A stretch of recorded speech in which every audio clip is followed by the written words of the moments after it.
Yo, Adán, vi a los ángeles mientras miraba hacia el cielo cantando y alabando a Dios. Pero ahora ya no puedo verlos, porque mi visión se ha apagado y todo está oscuro para mí. Libro de Adán, capítulo 9, versículo 13. ¿Sabías que existe un libro perdido, una escritura oculta que podría reescribir completamente lo que piensas sobre la Biblia? Un libro lleno de misterios y revelaciones tan poderosas que fueron prohibidas por aquellos que tenían el control sobre el conocimiento y la verdad religiosa.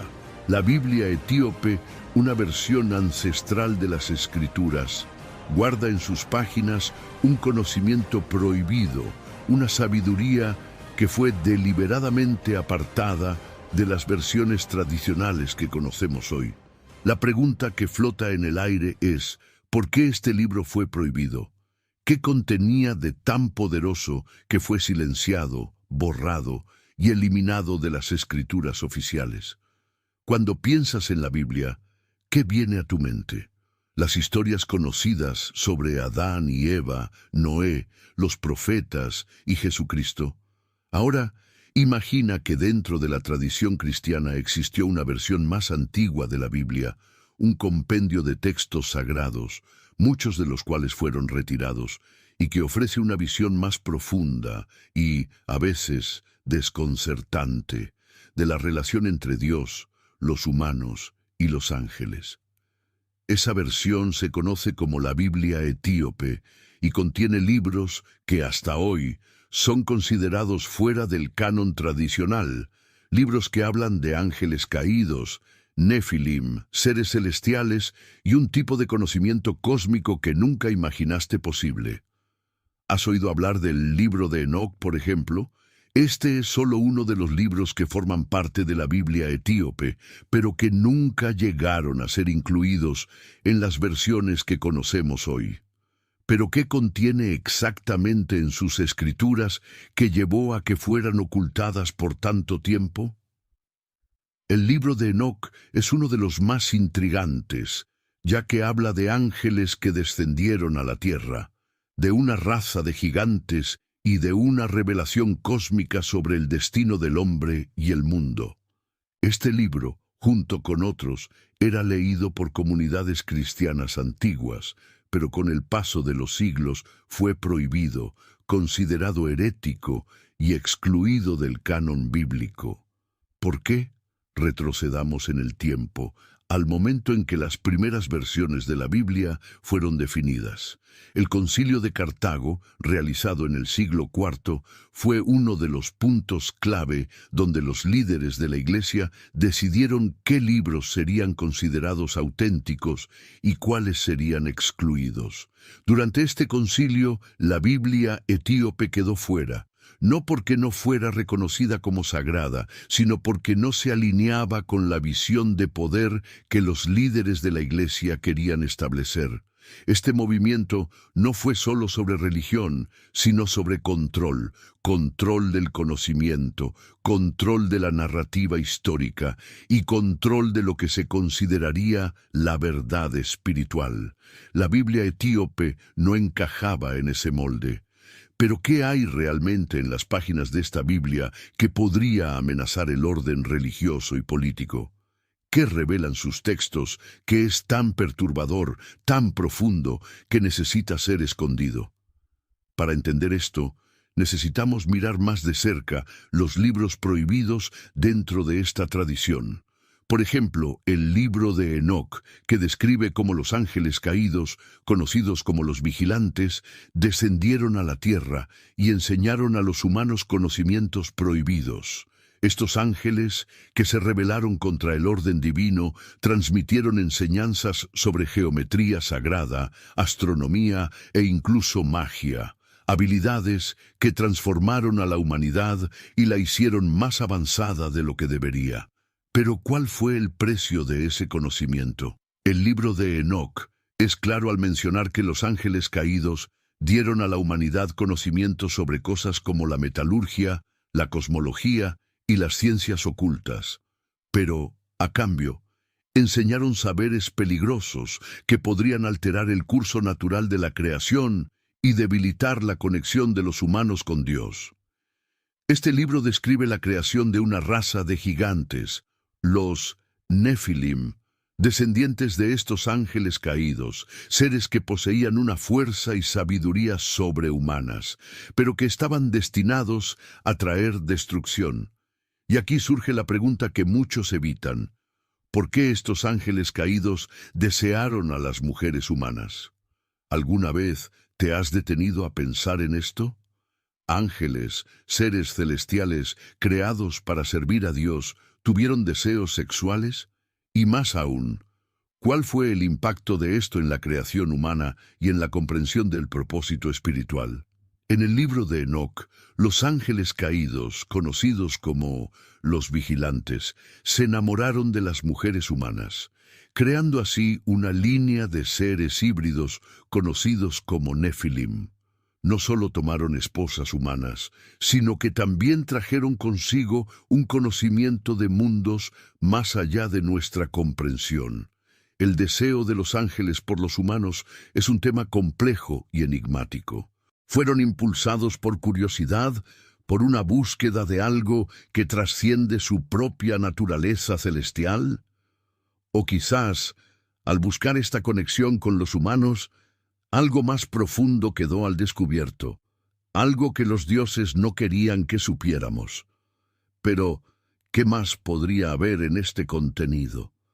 ¿Qué fue silenciado en las páginas de la Biblia etíope y qué sucedió con aquellos que se atrevieron a cuestionar esta narrativa oficial? Durante siglos, la Iglesia logró mantener estas revelaciones al margen de la historia, pero con el tiempo, la verdad comenzó a filtrarse por las grietas. Y es eso lo que debemos explorar ahora, porque lo que las escrituras de la Biblia etíope nos dicen sobre la historia de la humanidad, sobre los ángeles caídos, sobre los Nefilim e incluso sobre el Mesías, es más profundo de lo que jamás has imaginado. Las pirámides, las construcciones antiguas, el conocimiento esotérico, todo comienza a tener sentido a medida que comprendes la importancia de estos libros perdidos. Lo que los antiguos sabían, lo que Og, el rey de los gigantes, pudo haber sabido, todo está conectado.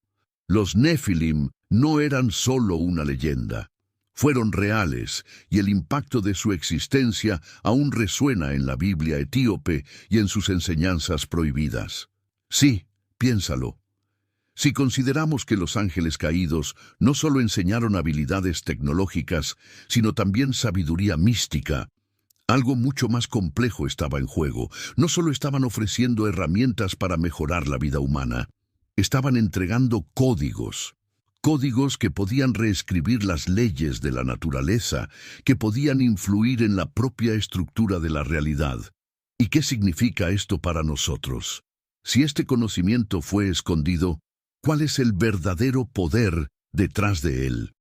Every sip of Coca-Cola brings you closer to the excitement of the FIFA World Cup 26.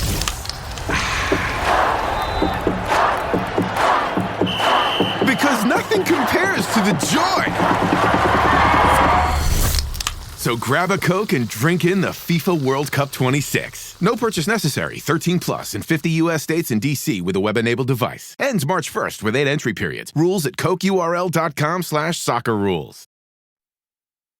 Un punto fascinante y muchas veces ignorado sobre los Nefilim es su origen híbrido. No eran simplemente una raza de gigantes, sino una fusión entre lo divino y lo humano, entre lo cósmico y lo terrenal.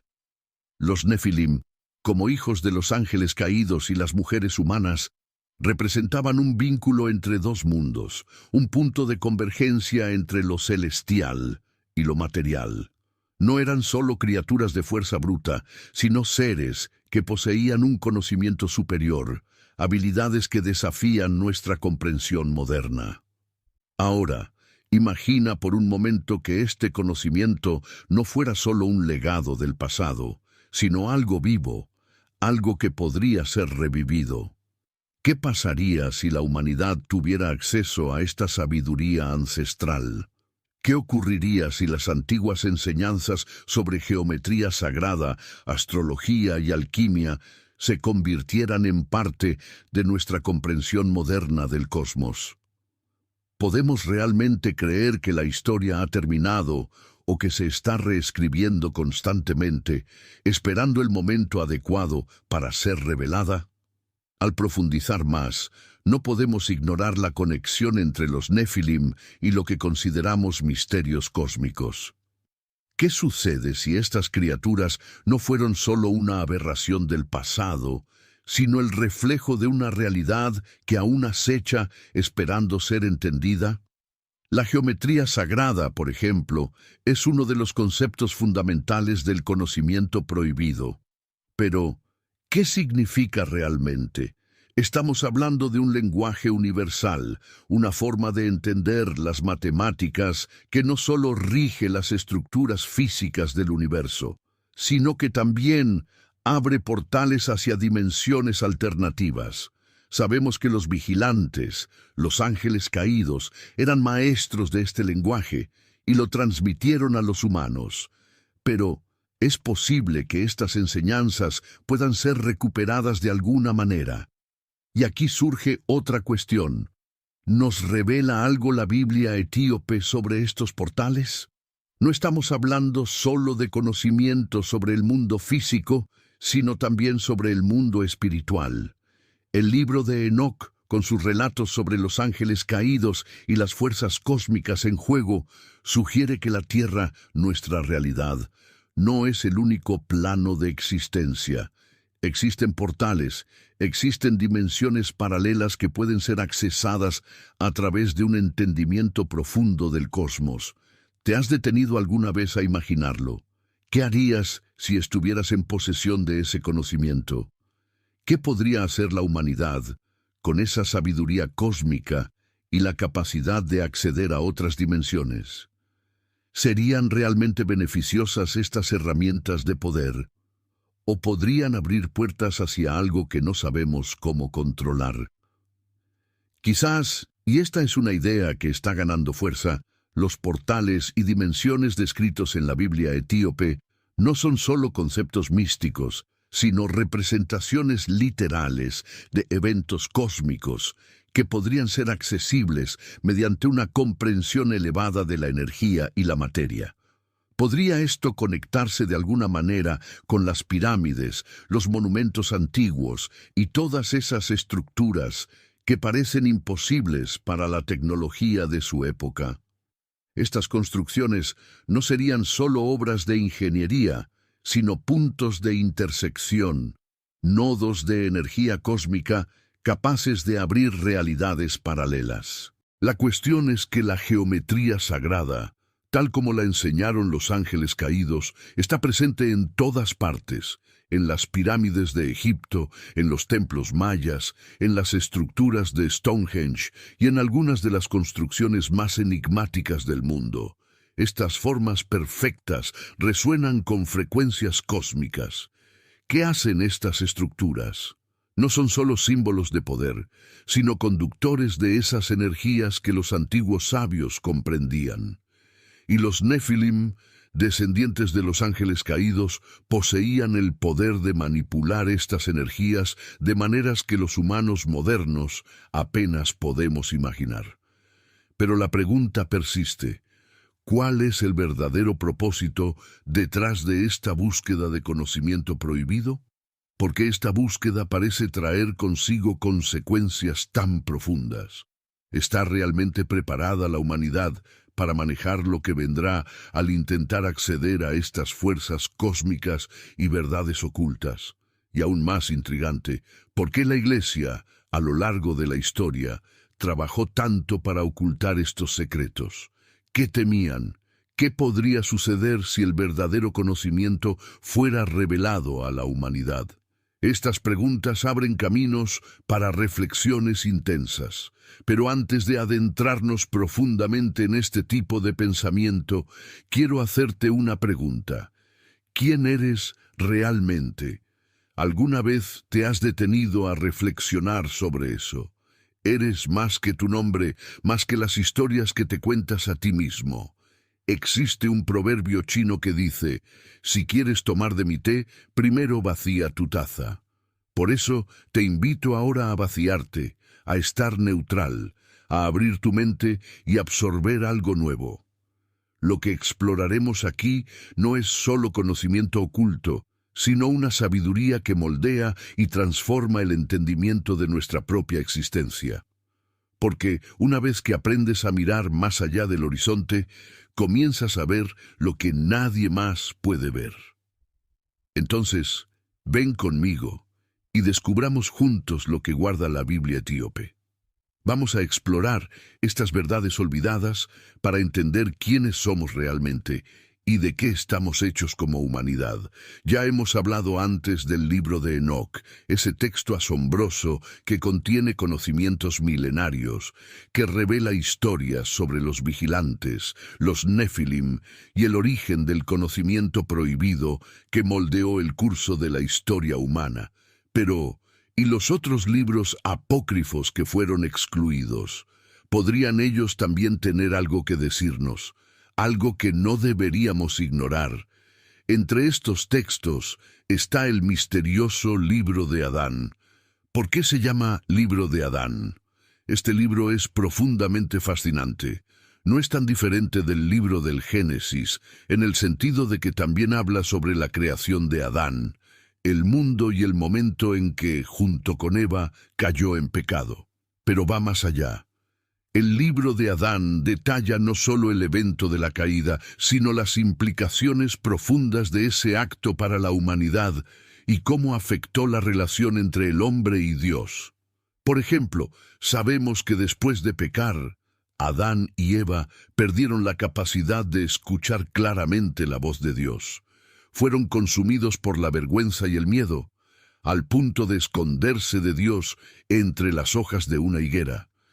Pero hay un detalle en el libro de Adán que no está presente en la Biblia convencional, un versículo que aporta una profundidad extraordinaria y revela el impacto espiritual que el pecado tuvo en la humanidad. En ese versículo, Adán, en su angustia, expresa algo poderoso. Dice que antes de pecar, podía mirar hacia el cielo y ver a los ángeles. Los veía cantando y alabando a Dios. Participaba en la adoración celestial, era parte de la armonía cósmica, vivía en perfecta sintonía con lo espiritual, pero después de la caída, esa capacidad le fue arrebatada. Miró nuevamente hacia el cielo y solo vio oscuridad. Perdió esa conexión, esa visión divina, esa comunión que era parte de lo que él era. El versículo que expresa esto es impactante. Yo, Adán, vi a los ángeles mientras miraba al cielo, cantando y alabando a Dios. Pero ahora ya no puedo verlos, porque mi visión se ha apagado y todo está oscuro para mí. Libro de Adán, capítulo 9, 13. Piensa en esto por un momento. Adán no solo perdió el Edén físico, perdió la dimensión espiritual, la capacidad de ver más allá de lo material, de participar en la adoración celestial. Fue removido de una realidad superior y colocado en una existencia limitada donde lo divino se volvió inaccesible. El pecado no fue solo un acto de desobediencia, fue una ruptura espiritual, un alejamiento de una realidad mucho más amplia, donde el hombre estaba en perfecta sintonía con Dios y los ángeles. Ese momento en que Adán percibe su pérdida es más que un lamento. Es una declaración de cómo el pecado transformó a la humanidad en su esencia. No se trata solo de la expulsión del Edén, sino de la pérdida de la visión espiritual, de la capacidad de ver y experimentar la realidad divina que siempre estuvo allí, pero que ahora está oculta tras un velo. Esto nos lleva a una pregunta aún más profunda. ¿Acaso nosotros, hoy, vivimos bajo ese mismo velo? ¿Será que, como Adán, hemos perdido la capacidad de ver más allá, de escuchar a los ángeles, de participar en el ciclo eterno de adoración y alabanza que sostiene el universo? Y si la redención que buscamos no se trata solo de volver a Dios, sino también de restaurar nuestra visión espiritual, nuestra conexión con lo divino, nuestra capacidad de ver lo que realmente importa. Y si la redención que anhelamos tiene que ver con recuperar lo que Adán perdió cuando pecó, la capacidad de estar en comunión directa con lo divino, de ver lo esencial, de participar en la alabanza eterna que mantiene la armonía del universo. ¿Te has detenido a reflexionar sobre esto alguna vez? A veces nos sentimos como Adán, mirando al cielo y dándonos cuenta de que algo se ha perdido. Sentimos un vacío, un silencio que parece insoportable, como si Dios se hubiera apartado de nosotros. Pero ¿realmente es eso lo que está ocurriendo? ¿Será que Dios nos ha abandonado? ¿O, como Adán, somos nosotros quienes hemos perdido la capacidad de escuchar su voz, de ver su gloria, de sentir su presencia? Esa sensación de alejamiento, de silencio espiritual, no es algo nuevo. En la historia del pueblo de Dios hubo un período de 400 años de silencio, un tiempo entre el Antiguo y el Nuevo Testamento en el que Dios no envió profetas, no hubo nuevas revelaciones, y parecía que el cielo se había cerrado. El pueblo se sentía abandonado, como si Dios hubiera dejado de hablar. Pero, ¿fue Dios quien se calló?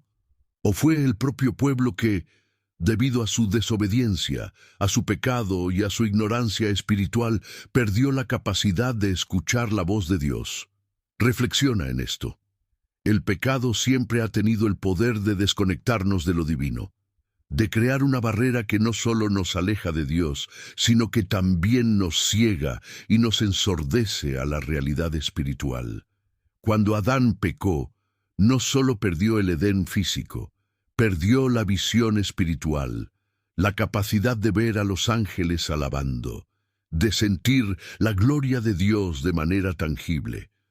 Fue removido de una dimensión donde lo divino era palpable, donde el cielo y la tierra se encontraban de forma natural.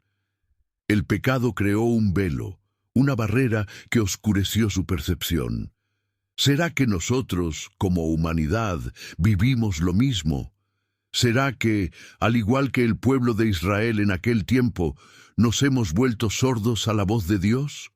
La Biblia nos dice que durante esos 400 años de silencio, el pueblo continuó con sus rutinas religiosas, siguió ofreciendo sacrificios, continuó con sus prácticas.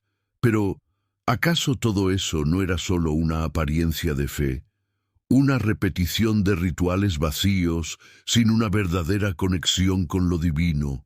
Quizás el silencio que sintieron no fue el silencio de Dios, sino el silencio generado por corazones endurecidos, por una espiritualidad superficial que ya no podía discernir la presencia de Dios.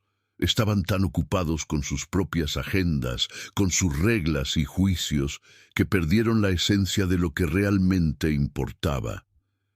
Ahora, llevemos esta reflexión a nuestro tiempo. ¿Cuántas veces nos sentimos distantes de Dios, como si Él no estuviera hablándonos? ¿Será que estamos cayendo en la misma trampa? En la prisa del día a día, en las preocupaciones por el futuro, en los juicios que hacemos hacia los demás. ¿Acaso no estamos perdiendo la capacidad de escuchar a Dios? ¿Será que como Adán y el pueblo de Israel nos estamos volviendo espiritualmente ciegos y sordos, incapaces de percibir lo que está justo frente a nosotros? La hipocresía es otro gran obstáculo. Jesús nos advirtió sobre esto. Criticó a los fariseos, los líderes religiosos que debían ser ejemplos de fe y comunión con Dios, pero que estaban más preocupados por las apariencias que por la esencia. Cumplían la ley al pie de la letra, pero sus corazones estaban lejos de Dios. ¿No estaremos nosotros hoy volviéndonos como ellos? Tan ocupados en señalar los errores de los demás, en juzgar y criticar, que olvidamos mirar dentro de nosotros mismos. Cuando juzgamos, cuando nos aferramos a la hipocresía, Cuando ponemos nuestra propia voluntad por encima de la voluntad de Dios, nos estamos desconectando de Él. Permitimos que el ruido del mundo a nuestro alrededor ahogue la voz de Dios en nuestras vidas. Y en ese proceso perdemos la capacidad de escuchar, de ver, de sentir su presencia. Pero aquí está la buena noticia: Dios nunca deja de hablar. Él no se ha alejado de nosotros. Sigue presente, sigue llamándonos, sigue deseando que volvamos a Él. El silencio que sentimos muchas veces es solo el reflejo de nuestra propia desconexión, de nuestra falta de sensibilidad espiritual. Y esa sensibilidad puede ser restaurada. Entonces, ¿cómo restauramos eso? ¿Cómo recuperamos la capacidad de escuchar a Dios, de sentir su presencia, de vivir en comunión con Él? Quizás la respuesta esté en algo muy sencillo, pero profundamente transformador. La humildad. Reconocer nuestras fallas, abrir nuestros corazones, buscar a Dios con sinceridad y dejar de lado todo aquello que nos aleja de Él. El orgullo, la arrogancia, el juicio, la superficialidad. Adán perdió la capacidad de ver a los ángeles, pero la historia no termina con la caída. La redención es posible. Dios envió a su Hijo para restaurar esa conexión, para abrir nuevamente el camino hacia lo divino. Y ese camino sigue disponible para nosotros hoy.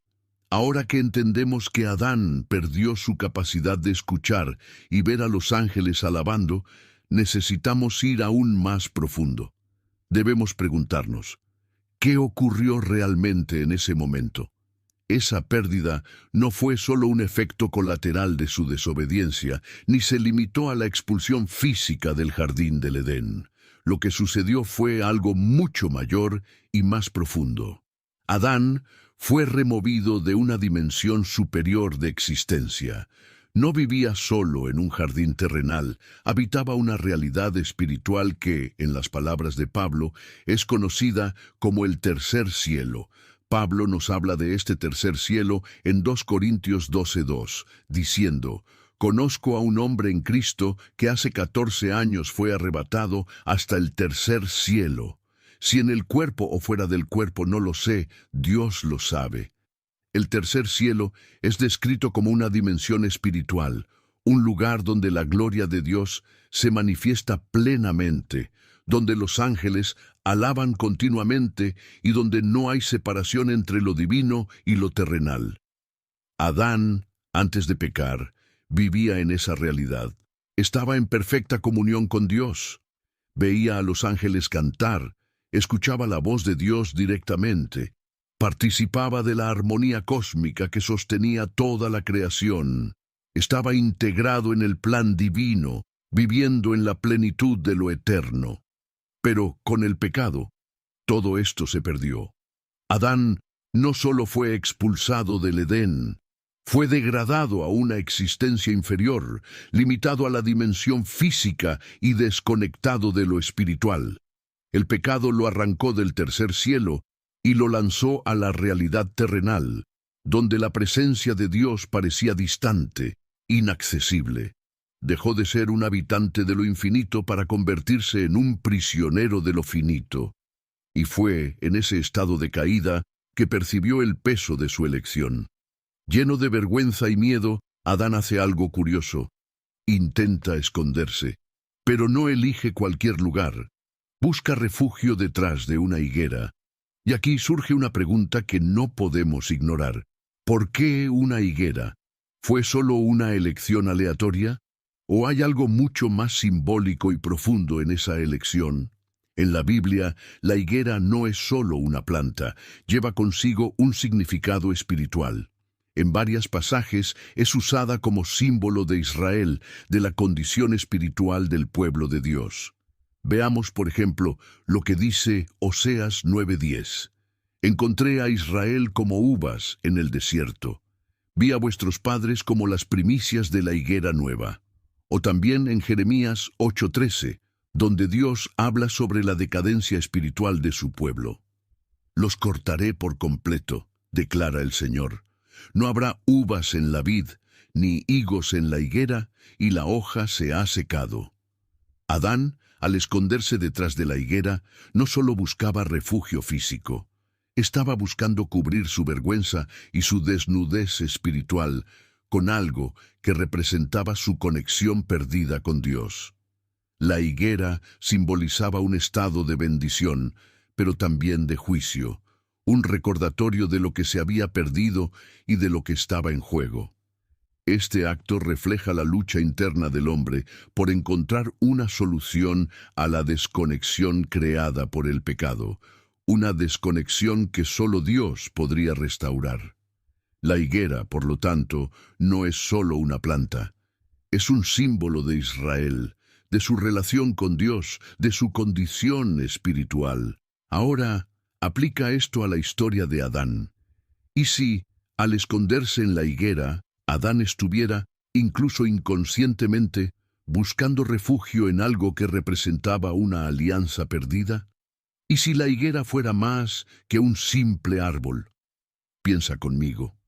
Adán, al pecar, perdió su conexión con el tercer cielo, con la dimensión espiritual donde habitaba en perfecta comunión con Dios.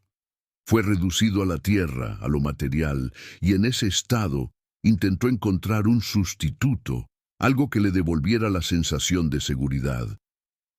¿Y si la higuera representara a Israel? En ese caso, Adán no solo se estaría escondiendo de Dios, sino que estaría intentando protegerse en algo que simbolizaba una alianza rota, un vínculo que él sabía que ya no podía restaurar por sí mismo. Es realmente fascinante reflexionar sobre todo esto, porque de alguna manera empezamos a girar una rueda que abre nuevos caminos de reflexión. Es como girar una llave que desbloquea puertas que antes estaban cerradas, revelando visiones espirituales completamente diferentes de las que solemos tener. LinkedIn is pretty great at a lot of things, like helping you tap into the latest trends and insights in your field. We cannot stop your coworker from tapping her pencil. LinkedIn can help you find new jobs that align with your career goals. We cannot help you find the source of that weird smell in the office fridge. Ew.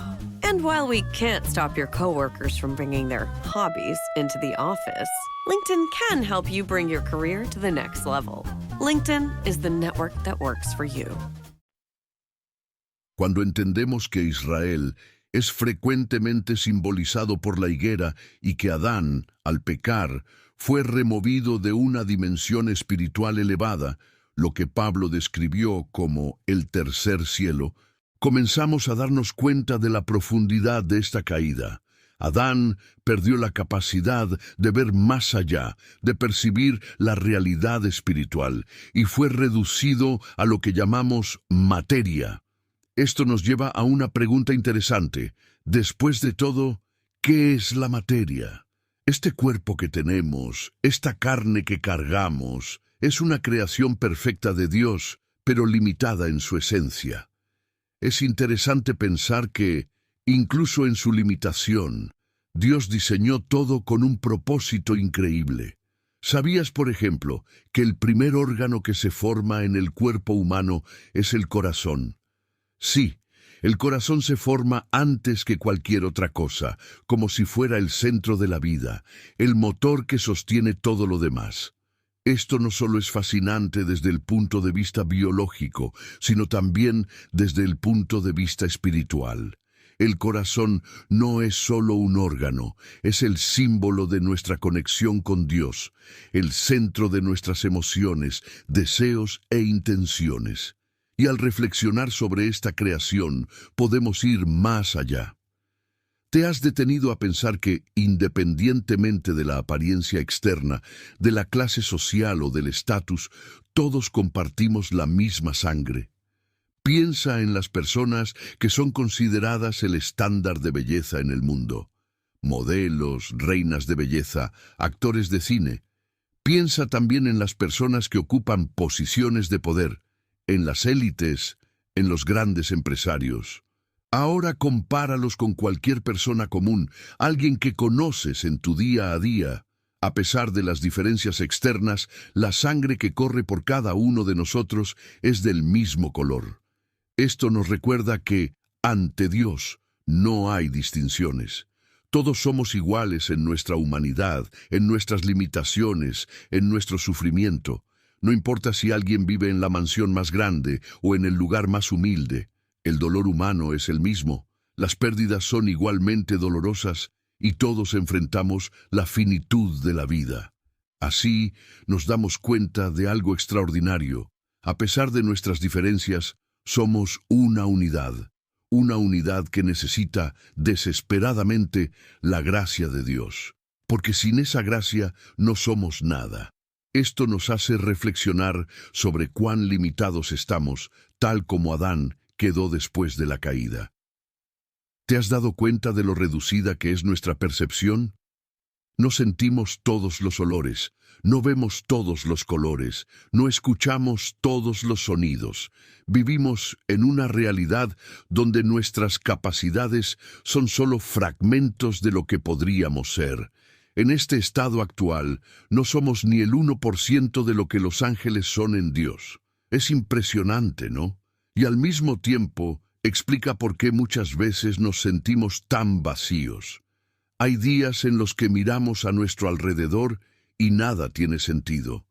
Sentimos que algo falta. Vemos un mundo lleno de tecnología, de avances, de conexiones instantáneas, pero al mismo tiempo parece que estamos más desconectados que nunca. El vacío existencial se convierte en un peso y, por más que intentemos llenar ese vacío con cosas materiales, con logros, con relaciones, nada parece suficiente. Al reflexionar sobre esto, nos damos cuenta de que no estamos tan lejos del pueblo de Israel. Ellos también vivían de esa manera. A menudo eran ignorantes, arrogantes, hipócritas. Pensaban que podían hacerlo todo sin Dios, que eran autosuficientes. Pero, al igual que ellos, nosotros también caemos en la misma trampa. Creemos que no necesitamos a Dios hasta que el mundo nos muestra de manera cruel cuán limitados somos. Es en el sufrimiento, en el dolor, en el vacío, que comenzamos a entender que no somos nada ante la inmensidad del universo y del mundo espiritual. ¿Te has detenido a pensar que Dios ha creado tantas cosas, tantas, que apenas podemos comprender una fracción de ellas? Actualmente, los científicos estiman que conocemos menos del 3% del universo observable. Esto es absolutamente increíble.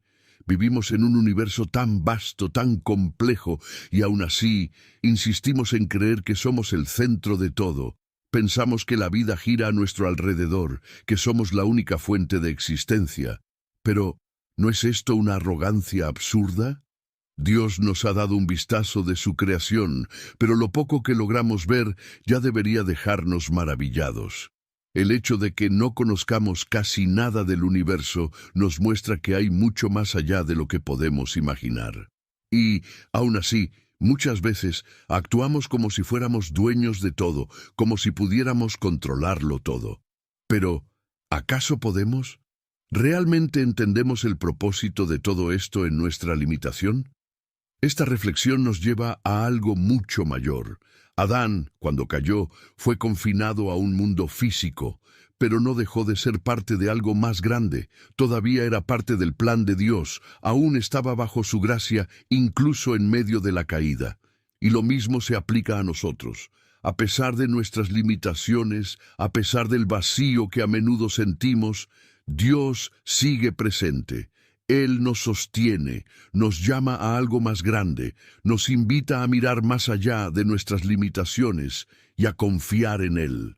Dan, aquel que una vez vivió en una dimensión espiritual perfecta, en comunión directa con Dios, ahora se encuentra perdido. Se da cuenta de que ha pecado, entiende que será reducido, que aquello que era pleno e ilimitado será confinado a lo físico, a lo temporal, lleno de limitaciones. Imagina el peso de ese momento. Adán se mira a sí mismo y se da cuenta de que ha perdido su esencia, ha perdido el brillo de la gloria que lo rodeaba. Ha perdido su visión, su capacidad de ver más allá. Mira hacia arriba y ya no ve a los ángeles alabando. La luz que un día fue parece ahora opacada, apagada. Y es en ese momento de dolor, de confusión y de vergüenza que Dios, en su infinita compasión, hace algo inesperado. Él confecciona vestiduras para Adán y Eva. Sí, el mismo Dios, creador de todas las cosas, prepara ropa para cubrir a sus hijos caídos. Observa lo que dice Génesis 3:21. Y Jehová, Dios hizo túnicas de piel para Adán y su mujer, y los vistió. Esta acción, por más simple que parezca, está llena de significado.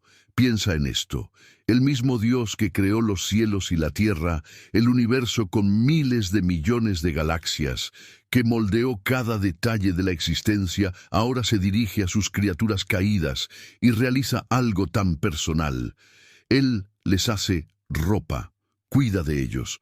Incluso en medio del pecado, incluso en medio de la separación, Dios demuestra un acto de amor, de cuidado, de compasión.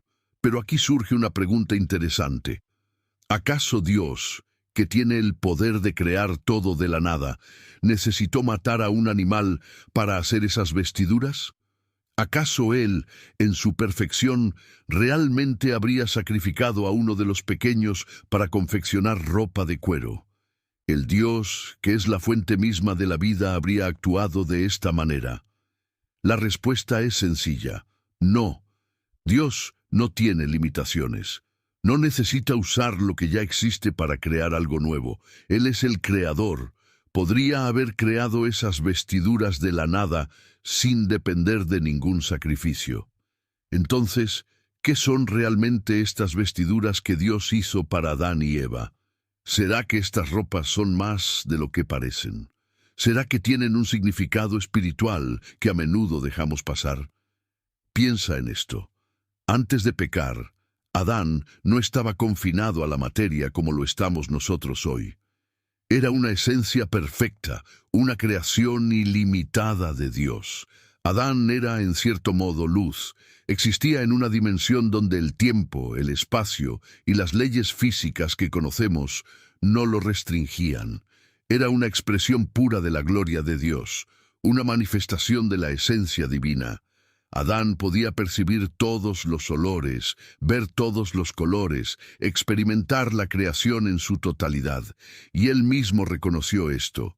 Después de la caída, dijo: «Yo, Adán, vi a los ángeles mientras miraba al cielo, cantando y alabando a Dios, pero ahora ya no puedo verlos, porque mi visión se ha apagado y todo está oscuro para mí». Libro de Adán, capítulo 9:13. Adán, aquel que una vez vivió en una dimensión espiritual perfecta, en comunión directa con Dios, ahora se encuentra perdido. Se da cuenta de que ha pecado. Entiende que será reducido, que aquello que era pleno e ilimitado será confinado a lo físico, a lo temporal, lleno de limitaciones. Imagina el peso de ese momento. Adán se mira a sí mismo y comprende que ha perdido su esencia, ha perdido el brillo de la gloria que lo rodeaba, ha perdido su visión, su capacidad de ver más allá. Mira hacia arriba y ya no ve a los ángeles alabando. La luz que un día fue parece ahora apagada, oculta, y es en ese momento de dolor, de confusión y de vergüenza que Dios, en su infinita compasión, hace algo inesperado. Él confecciona vestiduras para Adán y Eva. Sí, el mismo Dios, creador de todas las cosas, prepara ropa para cubrir a sus hijos caídos. Observa lo que dice Génesis 3:21. Y Jehová Dios hizo túnicas de piel para Adán y su mujer, y los vistió. Este acto, por más simple que parezca, está lleno de significado. Piensa en esto. El mismo Dios que creó los cielos y la tierra, el universo con miles de millones de galaxias, que moldeó cada detalle de la existencia, ahora se dirige a sus criaturas caídas y realiza algo tan personal. Les hace ropa, cuida de ellos.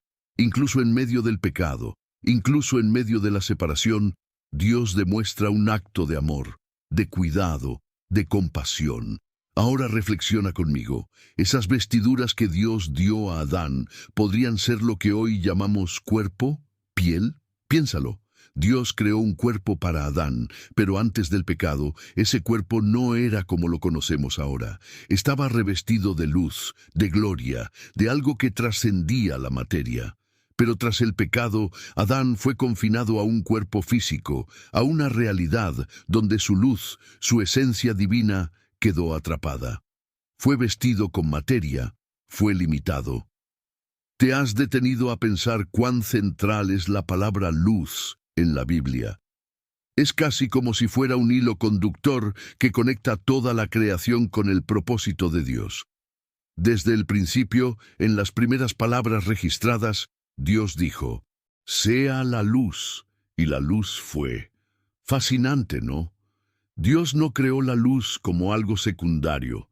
Number fue lo primero en aparecer, la base sobre la cual se construiría todo lo demás. Lo que es aún más asombroso es cómo la luz continúa apareciendo en tantas otras partes de la Biblia. Jesús mismo dijo, «Yo soy la luz del mundo. El que me sigue no andará en tinieblas, sino que tendrá la luz de la vida». Juan 8:12. Y observa, Jesús descendió a la tierra, vino desde arriba. Esto ya nos da una idea de su origen, de su esencia divina. Él es la luz, una luz que no puede ser apagada, que proviene directamente de la eternidad. Ahora reflexiona conmigo. ¿Y si Adán también era luz? Antes de pecar, antes de ser confinado a un cuerpo material, él era puro. No había maldad en su corazón. Vivía en una dimensión superior, en la presencia de Dios, en armonía con toda la creación. Su pureza lo hacía tan cercano a lo divino que su propia esencia era como luz. Brillaba, no solo exteriormente, sino también en su alma, en su comunión perfecta con Dios. La luz es algo fascinante, ¿verdad? ¿Te has detenido a pensar que la velocidad de la luz es lo más rápido que conocemos en el universo? Nada la supera. Es instantánea, atraviesa el espacio y el tiempo, conecta lo distante. La luz no conoce límites. Y quizás, antes de la caída, Adán era así. Un ser que no estaba limitado por la materia, el tiempo o el espacio. Un ser que vivía en plena comunión con el Creador, en un estado donde su esencia resplandecía como reflejo de la gloria de Dios. Pero ahora, después del pecado, Adán se ve atrapado. Mira su propia condición y se da cuenta de que la luz que antes brillaba en su esencia, ahora está confinada dentro de un cuerpo material. Fue reducido a la materia y aquello que antes era ilimitado, eterno y puro, ahora está preso, limitado, sujeto al tiempo y la gravedad. El brillo que antes poseía naturalmente quedó cubierto, como si una cortina hubiera sido cerrada sobre su alma.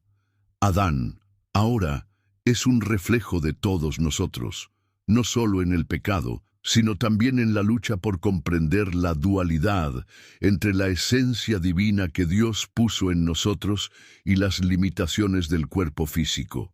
Dios puso en cada uno de nosotros una chispa, una luz, pero esa luz, al igual que en Adán, a menudo parece sofocada, presionada por la materialidad del mundo, por el dolor, las distracciones, el pecado. Podemos sentir esa luz dentro de nosotros. Podemos darnos cuenta de que, a pesar de las limitaciones, aún está ahí, esperando para brillar de nuevo. La Biblia nos da vislumbres de esta verdad. Cuando pensamos en la luz, pensamos en algo que no puede ser contenido. Atraviesa barreras, ilumina las tinieblas, revela lo que está escondido. Jesús vino al mundo para hacer exactamente eso, traer luz donde había oscuridad, restaurar lo que se había perdido. Descendió a la tierra no solo para salvarnos, sino para recordarnos quiénes somos realmente, seres creados para reflejar la gloria de Dios, para brillar con su luz, y que necesitamos, a toda costa, salir de esta prisión, de estas vestiduras materiales, y empezar a mirar hacia arriba. Si llegaste hasta aquí, quiero dejarte un versículo para tu meditación. Está en 2 Corintios 12, 2-4, donde Pablo nos revela algo extraordinario.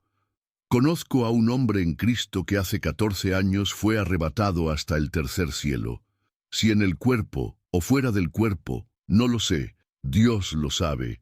Y sé que ese hombre, si en el cuerpo o fuera del cuerpo, no lo sé, Dios lo sabe. Fue arrebatado al paraíso y oyó palabras inefables que no le es permitido al hombre expresar. Reflexiona en esto por un momento. Pablo nos habla de una experiencia que va más allá de nuestra comprensión, algo tan sublime e indescriptible que ni siquiera puede expresarlo con palabras. Un vistazo al tercer cielo, una dimensión superior donde la gloria de Dios se manifiesta en plenitud, un lugar donde lo humano encuentra lo divino, donde la luz de Dios brilla en toda su totalidad. Esto nos recuerda que hay mucho más allá de lo que vemos, mucho más allá de lo que experimentamos aquí en la materia.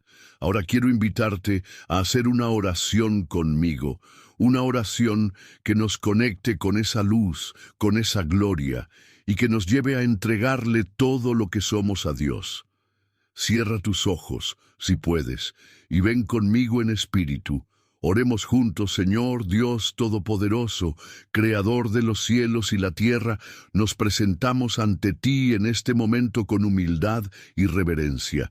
Reconocemos que somos limitados, que muchas veces no podemos ver más allá de lo que está delante de nosotros, pero sabemos que tú eres la fuente de toda luz, de toda verdad y de toda vida. Padre, te damos gracias porque, incluso en nuestra caída, en nuestras limitaciones, tú no te has rendido con nosotros. Tú nos amas, nos sostienes y nos llamas de vuelta a ti. Gracias por Jesús, la luz del mundo, quien vino a disipar las tinieblas y a traer vida donde había muerte. Señor, en este momento queremos abrirnos a tu luz. Queremos que entre en nuestros corazones e ilumine cada rincón oscuro, cada área de duda, de miedo, de pecado. Queremos que el brillo de tu presencia nos envuelva, nos transforme y nos renueve. Dios, sabemos que al igual que Adán, muchas veces nos escondemos. Muchas veces permitimos que las limitaciones de la carne, de la materia, nos alejen de ti. Pero hoy, Señor, queremos volvernos hacia ti. Queremos salir de las sombras y entregarnos a tu luz. Queremos sentir nuevamente la plenitud de tu presencia, la paz que solo tú puedes dar. Padre, te pedimos que nos ayudes a ver más allá. Ayúdanos a ver más allá de nuestras circunstancias, más allá de nuestras limitaciones, más allá de lo que nuestros ojos físicos pueden percibir. Danos una visión espiritual, Señor. Abre nuestros ojos para tu gloria, para tu belleza, para tu propósito en nuestras vidas. Señor, que tu luz brille en nuestras familias, en nuestros trabajos, en nuestras relaciones. Que nos guíe en cada paso, en cada decisión, en cada momento. Y que, al caminar en esa luz, podamos ser reflejos de ella para los demás. Que podamos ser luz en un mundo que tantas veces está envuelto en tinieblas. Dios, en este momento te entregamos todo lo que somos, nuestras heridas, nuestros miedos, nuestros sueños, nuestras limitaciones. Sabemos que en tus manos todo puede ser transformado. Sabemos que tú eres poderoso para restaurar, para sanar, para renovar.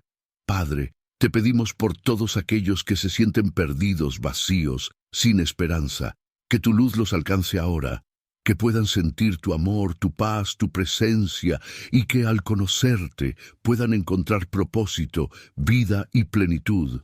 Gracias, Señor, porque sabemos que nos escuchas. Sabemos que estás con nosotros, que nunca nos abandonas y que siempre estás dispuesto a guiarnos de vuelta a casa. Te alabamos, te adoramos y te entregamos todo lo que somos. En el nombre de Jesús, la luz del mundo, oramos. Amén. Si esta oración tocó tu corazón, te invito a dar un paso más grande. Suscríbete al canal, sigue los próximos videos y ven a explorar más de estas verdades profundas que nos ayudan a entender quiénes somos y quién es Dios.